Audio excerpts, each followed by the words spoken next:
Shalom, kita jumpa kembali dalam Renungan Gosen Mata. Haleluya. Renungan Gosen hari ini bertema pengalaman rohani supranatural. Bacaan firman terambil dari Wahyu pasal 4 ayat yang kedua.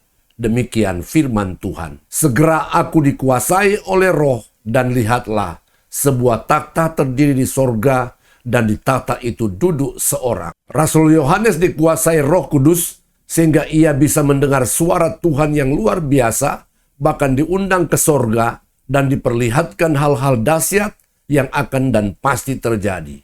Penderitaan dan kesengsaraan karena Kristus yang dialaminya tidak mampu untuk membungkam dan menghentikannya. Ia tidak down, patah semangat, apalagi putus asa dalam mengikut Yesus. Ia tetap dengan mantap berkata, memang dalam kesusahan, tetapi ia pun tetap ada dalam kerajaan dan dalam ketekunan menantikan Yesus. Itulah sebabnya Roh Kudus pun datang dan menguasai Rasul Yohanes dan membawa dia mengalami pengalaman rohani yang supranatural. Maka tidaklah heran Rasul Paulus pun menyampaikan pengalaman rohaninya saat utusan iblis berupa penyakit mengganggu tubuhnya dan bagaimana ia sudah berdoa 3 kali. Tetapi Tuhan pun hanya berkata, cukuplah kasih karuniaku bagimu, sebab justru dalam kelemahanlah kuasaku menjadi sempurna. Tercatat dalam 2 Korintus pasal 12 ayat 7-9. Dan supaya aku jangan meninggikan diri karena penyataan-penyataan yang luar biasa itu, maka aku diberi suatu duri di dalam dagingku, yaitu seorang utusan iblis, untuk menggocok aku, supaya aku jangan meninggikan diri.